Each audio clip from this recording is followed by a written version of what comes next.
Hey everybody, Father Dave. We haven't had one of these little backyard chats in a while. I just had a cat or a cat bird, one of those little birds, eating the blueberries off my blueberry bushes. And I figured let me share a little bit about what we talked about this morning from morning mass. So this is not for kids, right? If you're a kid, this ain't for you. So the gospel, but it's about kids. This is more for grandmas. This is for grandmas and grandpas, right? If you're a grandparent, this is for you. Or a parent, really. If it's not a parent. So the gospel reading at Mass today reminded me of an experience I had when I was at Princeton. And I want to tell you about it. And I think it will give you a little guidance. I don't know, it helps a little bit with some of the craziness that's going on in the world and the transgender issues and the sexuality issues that are like being pressed upon people. Oh no, Father Dave. Oh yeah. So what it said in the gospel was this line that says Jesus is saying, don't store up for yourselves treasure on earth where moth decay and destroy, store up treasure in heaven. And he goes on to say, the lamp of the body is the eye. The lamp of the body is the eye. If your eye is sound, your whole body will be filled with light. But if your eye is bad, your whole body will be in darkness. And if the light in you is darkness, how great will the darkness be? So, when I was at Princeton, we paid attention. I had to pay attention to what the other Ivy Leagues did because, Princeton lives in this world where all the Ivy Leagues think they're the greatest Ivy League around. And of course, having been the chaplain of Princeton, I want to say, well, clearly Princeton was the best. Do I miss it? I miss the kids. I really don't miss the university, honestly. And we saw all kinds of things there that I've never seen before. That I was surprised in how rapidly they made their way out into the culture. What are you talking about, Father Dave? So, I remember stopping on the stairwell to this one building where it had this word, heteronormativity. I wanted to talk about the evils of assuming that most people in the world are heterosexual. And I remember stopping there and looking at that and going, what? Okay, so there's going to be a percentage of people in the world who are not, and we shouldn't damn anybody, and we don't condemn people to hell for having same-sex attraction or things like that. But the assumption that most people are heterosexual has to be the case if evolution is the thing, right? If you go to the Natural History Museum and you see the caveman display of the caveman, cave wife, and the saber-toothed tiger, you're going to assume that they're attracted to each other. Right now, those bones may not be related, or whoever they built them on, right? It's just a diagram. But otherwise, we don't reach today. Right? So, anyway, while I was there at Princeton, there was a study that came out from Brown University. I don't know the name of the study, and you can look it up. And I'm not an expert on these things. I'm just going to pass on what I've encountered. There was a study that came out of Brown University, and I remember it being peer-reviewed. This is before we all use that word peer-reviewed, because now with COVID, everyone's peer-reviewed. And what did it say? It said that rapid onset body dysmorphia scales, I want to say it said it scales 1-to-1 with exposure to media. And one of their associate professors published the paper. It was reviewed by another institution, and the statistical data and science was backed up. So let me translate that. What does that mean? Well, it means that you see these may be my blue jay thieves back there, or my blue jay. These might be my blueberry thieves. They're upset that I'm out here. What that means is what this study had said, and I thought it was interesting that study was published. It said that, that the idea that, that maybe you're in the wrong body is not something really that springs from nature as much as nurture, as much as the environment that you're open to. And if people are open to the media, well, then it's going to rapidly onset in young people. And then what happened was that paper was attacked. And Brown University withdrew their support from the professor, and they had to issue a retraction. And I just remember my job was being a chaplain. Like, I wasn't following that, but I was thinking that's really interesting, because if that was peer reviewed, it should have been legit. Like, that's the whole process of peer review. Right now, maybe they made mistakes. I think they had to reissue the paper like parents' perception of this, and they had to put a bunch of disqualifiers and disclaimers on there because people didn't like what it implied. What it implied was the environment you open yourself up to can really affect you on the inside, especially this idea of transgender identity. I remember, like, those things weren't even, and I'm going back now. I'm talking about something that occurred, I don't know, 2012, or 2012, maybe this was in 2012, 2013, 2011, something like that. Going back, like, this wasn't even in the culture. I thought that was interesting. And what Jesus is talking about today, well, he's talking about a lot of things, of course, like, be careful what you take in. Right? That's why I said a couple weeks ago that a banned book's going to be the Emperor's New Clothes, right? This idea that these two guys come to town with this idea that, like, we're going to make a garment. If you don't know the story, right? We're going to make a garment for the king, and only the smart people can see it, right? Only the people who are awakened to the intelligently gifted perceptions can see this garment of beautiful cloth. But we need, like, a lot of gold thread. So the king gives these two swindlers all this gold, and they're like so in, and like, and they would hold that out like, what do you think of this garment, your highness? And the king couldn't see it, and so the king was afraid that he was a dope because he couldn't see it. So that's beautiful. And then all of the king's court, his advisors were scared that they'd be seen as charlatans, and so they all had to agree with the king. Oh, that's great, because they're scared to admit that they don't see it. And what if they say they don't see it? Now the king will, he'll kill them, or fire them, or something like that. And everyone gets convinced by these two swindlers who keep getting more and more money, and then they eventually have this parade through the town, and the king is parading naked. And what happens? It's a little kid who, like, everyone's like afraid to admit they don't see the clothes the king is wearing because he's not wearing anything, and the kid says he's naked, and that's where the story ends. And it's about being brave enough to speak the truth is part of it, and also that we can get caught up in all kinds of strange teaching. Right, and we talked about this in a homily a couple weeks ago about, like, Plato and Aristotle saying, be careful who you ask your teacher to be, and Socrates, right, and Jesus, right, don't get caught up in all kinds of strange teaching, and the Pied Piper. They're all telling the same story, right? And when Jesus is saying, like, your eye, right, is the portal of the soul, and if your eye is the lamp of the body, and if your eye is dark, well, how much is the dark within you, right? Well, really dark. So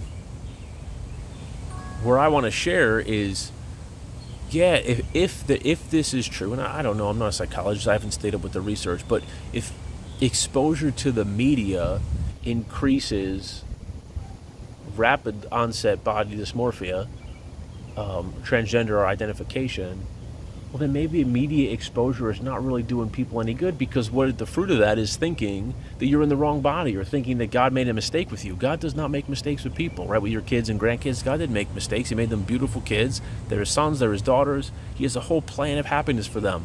And to walk around thinking that you're a mistake and that God did you wrong, that's a darkness. Right? And I see, what do I see at the church? I see parents who are exhausted, especially here in the East Coast. They're exhausted everywhere with kids because they have kids older. They have to work crazy hours to have 2 SUVs and a car that they can't afford, or a house they can't afford. And then what do? The kids are tired and they want to play, and the parents are tough, but they don't want to be. They kind of are this tug of war trying to give the kids happiness, and it's tough being a parent. So they're exhausted. So they give the kids an iPad. They give the kids an what is those? What are those? A Kindle or something like that, or I don't know. They give the kid their telephone. Right? Does the kid want the phone? Yes or no? Say yes, right? And then what do you open them up to? It's Harry Potter wrote about it in the Harry Potter stories, and I don't remember the name of the scroll. My brother Rob, he knows Harry Potter better than me. But, like, when you give your kids a media device, you open them up to anything that's out there. They could find something good, right? Many of you think maybe this is good. Some of you probably will not like this, right? You give your kids access to anything when you give them a media device. So what will happen to them? And do they want to give it up, right? You ever try to take the phone away from your kids or grandkids? You ever try to take the iPad away? Is that easy to take it away, right? It's like, someone who's sucking on alcohol, right, doesn't want to go to rehab, right? Someone who's a sugar addict doesn't want to give up the cake and cookies, right? The chip person doesn't want to give up the bag of chips, right? I've been pretty good right now. I've been pretty good for a couple weeks, right? They don't want to give up these telephones and iPads and things, partly because, I mean, they're kids. These things are intuitive, and they have control over this area of their life. And as a kid, your life is not in your control, right? Your body's not in your control. People are always telling you what to do, but if you touch this button, it does what you want. So there's an appeal to the human brain on getting control over your environment. That makes a lot of sense. But man, like, what do you open yourself up to? And maybe it's not so good, right? And so, like, if someone has this disposition in them where they think they're in darkness and they think that they're a mistake, well, what is our responsibility? As Catholics, our responsibility is to love them, right? Our responsibility is to help them out of that darkness, right? We don't damn them, but we try to help them. And you find this, like, people are complaining to me, and I don't know, I don't really watch the news. People are telling me about all the stuff they're seeing in the world and the whole Pride Month. So let's talk about that just briefly. Right, so like once a year at Princeton, I would give this regular homily. I'm going to do it here because I don't think kids are watching past 11 minutes. And I would tell a story about Jack and Diane, right? Two American kids doing the best they can. And Jack and Diane are not married. They're boyfriend and girlfriend, and they want to run off behind the Tasty Freeze and dribble off their Bobby Brooks and do what they please, right? Some of you know that song. Right? They want to fool around before they're married. And I would ask my kids, all right, so is that love? Is that good? Is that what God would approve? Yes or no? Say no, right? That would be a sin, right? Having certain relations, physical relations before marriage, sinful in God's eyes, right? Fornication is what we would call it. Unlawful sexual activity, sex outside of marriage, the law of marriage, right? So what does that mean? Does that mean that Jack and Diane are called to, like, have a tough, time of dating, and they have to sit on opposite couches with Father Dave between them playing obscure Jeopardy or Fetch with Cragley and eat pizza crust? No, right? They're called to have a wonderful relationship. But it's hard. It takes faith. Faith ain't feelings, right? Faith is beyond feelings. Their feelings are going to want to be together. It's only by faith that they're not going to, like, say yes to that. All right, so when you have a cross, what do? You're called to lift up that cross to Christ. And Jesus, who asks you and me to follow him in a way, will give us the strength to do that. That's what we find, right? That's what you found as a grandparent. He has helped you. He will always help you. This is who he is. But young people don't want to do that, right? I didn't want to do that when I was dating, but I did. Thanks be to him. I remember I had one girlfriend, and she was very articulate about wanting to do certain things. And I said no, because I knew I crossed a certain line. I just knew. I felt like, man, if we do this, I'm denying Jesus. So we never did. She was not very pleased about that. But I'm glad today that I didn't. I wasn't so glad back then, but, thanks be to God, right? God took care of me. All right, let's go further. So Jack and Diane get married, and what happens, right? Well, who knows? For all kinds of reasons, they grew apart, right? And Jack and Diane are interested in other people other than themselves, other than their spouses, right? Well, should you be having physical relationships and affairs with someone else other than your spouse? Yes or no? Say no, right? If you're married, no, adultery is a sin, and it's a damn serious sin, right? And so what does this mean? That Jack and Diane have to be unhappy with each other? And this isn't Diane like our Diane at church. I'm just playing off the song, right? They have to be unhappy with each other and growl at each other and have explosive, emotionally and verbally violent and abusive relationships? No, not at all, right? They have a cross. They're called to be together and to be faithful, right? And maybe at this point in their marriage, they don't want to be. So what do? Well, with a cross, Jesus, who asks you to follow him on a certain way, will give you the strength to do it, but that's hard. It takes faith. It may take counseling. It's going to take a lot of effort. But God, who asks them to be married, will equip them for marriage. But that's hard. And that takes faith. Right? We go even further. When one of their spouses died, the other one is left, by themselves. And maybe they had a physical life and an emotional life, a full relational life, and now they're alone. Right? So they're going to be tempted. Right? Tempted to, move in with someone in some retirement community, but not get married so they don't, lose their pension. Is that right? Well, remember, as Catholics, we have a responsibility to love our neighbor.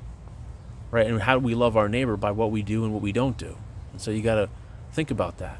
What will my actions say to others? Right? So we have to think about the consequences of our actions. And so, if we give a kid an iPad or something, what do we open them up to? Maybe good things, maybe not good things. right? If we move in with someone who's not our spouse, what does that say? Now, we're not damning people. We're not throwing people out or throwing people to hell. And most of the couples I deal with are already living together. And so we try to help them from where it get, like, I always think of my job like a priest, like I'm like a pharmacist. I'm going to give my couples a prescription. All right, so stop sleeping together. It's going to be tough. Try your best. And here's some prayers to start to say, and like try to get, like, do you even pray? Do you even go to church? Probably not. Here's what we can do to start to jumpstart this battery and get you guys where you are, where you want to be, from where you are to where you want to be, where God wants you to be. Because most of them, they don't even want to be there. They're there because grandma's paying for the wedding or something like that, right? Grandma will be upset if you don't get married in church. All right, let's keep going. Jack and Diane. Right, so I bring up, like, some people have same-sex attraction, right? Their psychological system of attraction goes one way, and their bodies are built a different way. So what does this mean? Does this mean that they're called to have a lonely life, that they're called not to have a life of fulfillment, a life of love? Absolutely not. And it doesn't mean the attraction is sinful, right? Well, so what are you saying, Father Dave? Well, what I'm saying is this, right? The Bible says it's not good for man to be alone, right? Some people have a cross in their own bodies, again, where their psychological system of attraction goes one way and their bodies are built another direction, men for women or a woman for a man, right? And I remember, like, well, I'll get to that in a second. So they have a cross. So what are they called to do? So God, who asked them, like, if they just, like, sleep with someone or have sexual activity with someone, that's not good. The Bible's pretty clear that that's sinful, right? The attraction isn't, sexually acting on it is. And there's a difference. Because the rules for Jack and Diane before they were married, the rules for Jack and Diane in marriage, and the rules for Jack and Diane when one of them pass away are all the same rules for, two men or two women who, have an attraction for each other, right? Can they be in a lifelong committed relationship? Yeah, if it's chaste. If it's not chaste, no, right? Jesus is pretty clear. He says, blessed are the pure of heart, they will see God, which means actions that do not lead you in purity, like actions that are not moving in the direction of purity, or actions that are not moving you to see God. Is this hell-worthy offenses? Well, you got to look at the whole life of someone in the context of their whatever. Like, that's a different conversation. But if it's leading you down a sinful path, it's leading you away from the Lord, right? So these two, if there's two guys or two girls, well, God again would ask them to reach that cross up to Him, and He who will ask them to be committed but to be chaste will give them the strength to do it. Well, I don't believe that, Father Dave. Well, people can say they don't believe it, but Jack and Diane, many couples have found that God is actually faithful and gives them the strength they need. I find this, right? This is why, like, we as priests, I mean, and sadly, like, there's been a lot of priests that have sinned and done some horrific, abusive things that they need to be, like, punished for severely, right? And some of them are, and there's a bunch of guys that have false stuff said about them. But God gives us as priests the grace that we need to follow Him, right? Or do you find like your priests are like bitter, old, angry guys, like regretful of their vocation? No, right? Most of us are happy guys. We love God, and like, yeah, it's hard at times, and it's lonely. And what do? We have a cross. Like, we want to be married, have our own wife, and have our own children. And He asks us to give that up, to follow Him, right? Like a soldier deployed in Afghanistan needs to say goodbye to the family so he can be over there and available to the Lord, or not to the Lord, but hopefully to the Lord, but also to His mission. That's what we're doing, right? That's what Jesus says. He says, everyone makes a big deal about marriage. Jesus says, in Matthew chapter 19, some are born incapable of marriage, right there. Some people are born and they are incapable of marriage. Some are born and they're made incapable of marriage because of others. Isn't that interesting? So some people, because of others, will not be able to be married. There's a lot you can think about that. And He says some will choose not to be married for the good of the kingdom, right? Those are us. Those are that priests and nuns, right? And He says if you're able to do that, it's better that you do so, because then you have more freedom, right? And it's not freedom from, it's freedom for, because we're busy as heck, man. All right, let's go back to this. So in the past, part of the terrible sin in the world related to, like, let's say, homosexual activity was that people were being killed because they had that attraction, right? I remember reading the Master and Commander novels. I love those high sea, not high sea the drink, but like, British Navy vessels, Maritain. I love those stories. There's like 22 of them. I haven't read the last one because it's only Patrick O'Brien died before he finished it, so I don't want to finish it because I want to believe the story continues with Jack Aubrey. Absolutely love it. I know I'm a geek, but love those novels. But back then, in like the British Navy, if you commit the sin of buggery, right, right? So two men have intercourse, you could be killed. Well, that's messed up. Jesus wouldn't approve of that, right? He doesn't approve of the sin, but he wouldn't approve killing someone. He doesn't have the woman who committed adultery stoned, right? He would want repentance. It would give her a new chance, a new beginning. And so what was wrong in the past is that people were being executed for having this attraction. They threw a whole human being away for this thing. This weekend coming up, you're going to hear a gospel where Jesus says, you're worth more than many sparrows, right? As humans, you have a psychological system of attraction, but you're more than that, right? So like Jack and Diane are more than their psychological sexual attraction to each other, and so are two men and two women. And to take a whole human being and to fold a whole human being through that one dimension is wrong. That reduces the person. You are more than your system of attraction. You're, God's son or daughter, have a family, and there's times in your lives where you don't have that psychological system of attraction engaged, and there's times where you do have it engaged, and there's times where you're asleep or having a coma, or whatever, passed out, or just chilling out, that you're not even thinking about all that stuff, right? You're more than that. And when people say, this is what's tough for Catholic people, maybe your kids or grandkids, they'll say, if you don't accept this one part of me, Grandma, then you reject all of me. It's like, no. Like, I don't have to play that game on your terms. I accept all of you, and I accept that that's part of you. But you're made for more than just that. That's not the only relationship about grandpa's and grandma's relationship or mom and dad's relationship, right? You're more than that. And to say that I have to reduce my relationship to you to only accepting that thing, no. Like, I accept that you have that disposition. What I won't accept is sinful behavior. Right now, we'll talk about that in a second. Sinful behavior, again, would be sexually acting. If the rules are all the same for Jack and Diane and for two men and two women, or someone who struggles because they have, they think that they're a mistake or they're in the wrong body. So it's sad. The sin that was done on people who have same-sex attraction, the pendulum has swung the other way, and now a lot of people, it's pushed back at people that if you don't approve of these actions, if you don't approve of this, you reject all of me. Well, we don't reject a person for their desires, but we think what is sinful, and sinful is sexually acting outside of marriage, male, female, with sexual gifts. Wow. And this is why people blow up at you, because, well, St. Paul writes about it in the first chapter of Romans. Once you start down a path of sin, then you start to lose the ability to see the light, is what Jesus says, what St. Paul says in Romans. And then you start thinking what you're doing is not so bad, and you want to tell other people to do the same thing. And that's what we find happening. Right? So we want to be careful of who we open our mind up to, who we open ourselves up to, and what is the media doing to us when we open ourselves up to this. I remember like 20-something years ago, when you become a priest, when you're in the process of becoming a priest, probably like a cop and probably like a teacher, I would imagine, you have to see all these psychologists. And when I was in formation, you could not apply, you could not go to seminary if you had same-sex attraction. We're not saying people who have that attraction are evil. Again, I know people do. People want to say that the Catholic Church throws away, people with same-sex attraction. We don't. There may be individual priests who do that, and they're wrong. And other people want to say the Catholic Church just approves everything. No, we don't. What we say are the same rules that apply to two young people, whatever their gender or attraction is before marriage, is the same rules all throughout. And if two men or two women love each other, well, they need to be in a committed relationship without any sexual activity. To be pure, blessed are the pure of heart, they will see God. Well, that's hard to do. Yes, and God will give you the strength to do it. But many people don't want that help. Right? They don't want what He's offering. Like G.K. Chesterton said, right? Christianity has not been tried and found wanting. It's been found difficult and not tried. We live in this culture that is so soaked with feeling that it thinks feeling is the way. And feeling is not the way. But like 20-something years ago, we're talking to these psychologists, and, you have to take all these tests to make sure you're not a murderer and you're not a pyromaniac and all this. I don't know, psychologists out there, you guys know the test you make us all take. And they talk about, well, what's your sexuality? And you have conversations about that.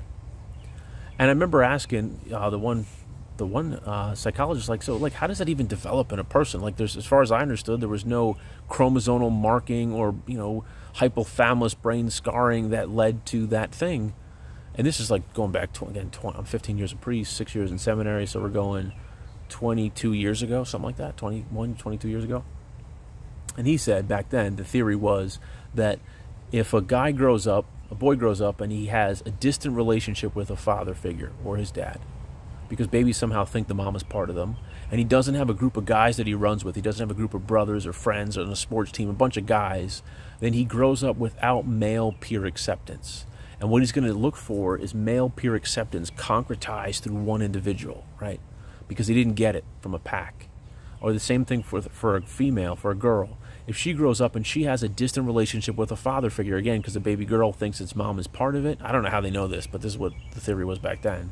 And the father, who's an independent authority who should acknowledge and affirm your identity, if she has a bad relationship with her father figure or her dad, and she doesn't have girl peer acceptance, so she doesn't have a group of girls on the soccer team or Girl Scouts or something like that, then she's going to look for female peer acceptance coming to her concretized through one person, right? And so this would explain sometimes you see like more of a manly-ish like appearance of a female relationship paired to another female who has same-sex attraction who is more girly. Like that what you're seeing played out would be what they didn't find as they grew up.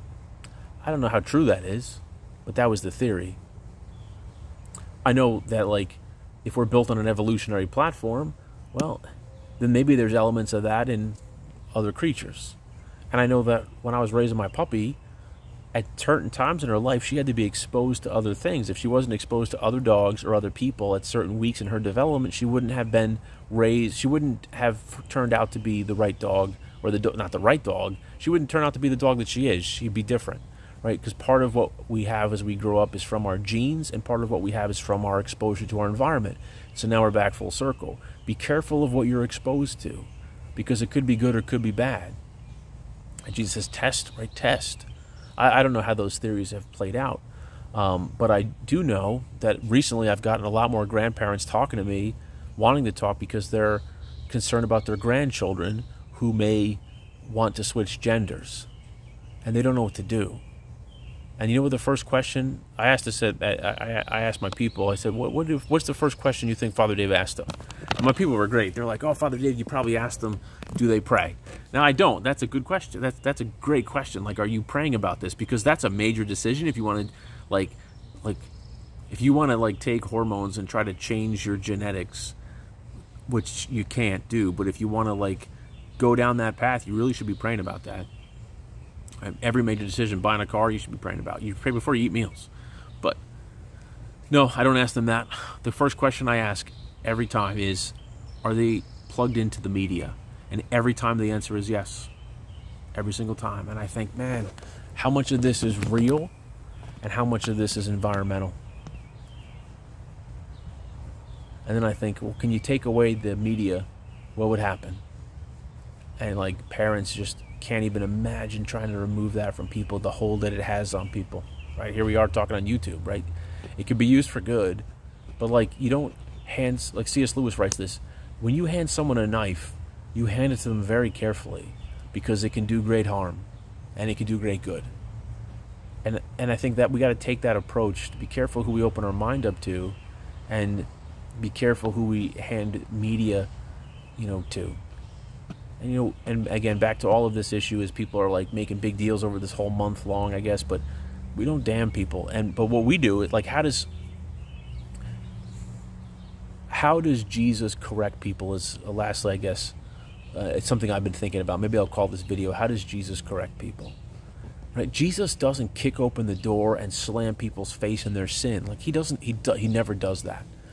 He does kick over the money changers table, right, and drives them out with a whip, right? So he has that potential. He can, of course, he can damn us all, but he doesn't. God sent his son into the world not to condemn the world, but so that the world through him might be saved, right? Jesus, when he saw a system of abuse that was also funding terrorism, because the temple wasn't simply making money, they were funding terrorism, he wouldn't allow that to continue to happen. That temple was supposed to be a house of prayer, and if you look now, for 2,000 years, the Jewish people have been praying at the Wailing Wall. There's nothing left but stones that they pray at. It has become a house of prayer. God said it would be, and he made it happen, right? And the Romans destroyed it, but now it is a house of prayer for 2,000 years. It's more of a house of prayer. It's a longer house of prayer now than what it was before, right? Anyway, well, they don't have sacrifices now there anyway. Let's go back. right? So I forgot where I was going with all this. Oh yeah. How does Jesus correct people? I've been thinking about that. How does Jesus correct people? Right? We don't find the woman caught in adultery. Jesus isn't the guy kicking open the door to her house and dragging her and him out. He doesn't do that. But when she's put in front of him, what does he say? He doesn't say, hey, what you're doing is fine. Have a whole month to celebrate sexual sin. He doesn't do any of that. What does he say? Go and sin no more. Right? Go and sin no more. When the Sadducees are wrong about their interpretation of the Bible, they're talking about marriage in heaven and whose wife will this person be. And like he tells them straight out, you are greatly mistaken. So, and he calls the Pharisees, you brood of vipers. Like when people display sin in front of him and ask him his opinion, he tells you the truth. In love, but he tells you the truth. Right? Go and sell what you have. But he's not going around smearing people's faces in their sin, nor is he smearing himself in people's faces. But he doesn't hold back from inviting people and proclaiming the gospel, teaching people, and inviting people to follow him. And that's what we're supposed to do. Right? We live our faith in every situation, and people we'll hear about this weekend. People may want to persecute you for your faith. Christians are getting killed around the world. You hear more about that on the weekend homily, I believe. It's not fully written yet. But like, people want to take things away from you. Like, we live our faith. We love Jesus. That's what we do. We like that quote. Some of you are giving me these bumper stickers. I'm going to put them all up one day. Right, up your love game. Right, like to up their love game, up your love game. Like bring the highest possible love you can into the world. That's what we're doing. But the highest possible love we can is not the highest possible slave to feelings. It's the highest possible love. We want to love Jesus and love as he loves and invite people to follow him. Because if you think that you're a mistake, let me tell you, you're absolutely not. God made you. He loves you. He has a plan for you. You have light within you. And he's calling you to a full integrated happiness with integrity now and in the life to come. And you can have more deeper relationships than you have ever thought possible. That's what he's holding out to you. And if you think you're a mistake, come swim in these baptism waters and come to know what he's offering. Right? So that's what we do. Like, so if you see people sinning, well, then we pray for them. We don't damn them. We don't throw stones at them. We don't persecute them. But we don't stop loving Jesus. And if someone asks you what you believe, well, then you tell them, I believe Jesus is right when he says, blessed are the pure of heart, they will see God. I don't think in heaven everyone's going to be looking at my butt. I'm not going to be looking at anybody else's butt. I may be petting Cragley's butt, running around with my dog, going hiking, whatever we're going to do, jamming, seeing my family. I know. We want to learn to live now the way we're going to live then. And so again, we're back to, what do you open your mind up to? If we open up to God, we start to learn his ways in the light. But that's a narrow path. The wide path is the path that everyone else wants to run down. And it doesn't lead to light. It leads to darkness. So God bless you all. Be careful who you open your mind up to. And for your grandparents, again, hopefully you're the ones who hung in here. Pray for these kids. They're confused. But maybe read them the story of the Emperor's New Clothes. Or ask your adult kids if they know that story. Because there's a lot of wisdom there. And not all the media is good, and not all that people are putting in front of us is leading you in the right way. Praying for you. I'll see you tomorrow.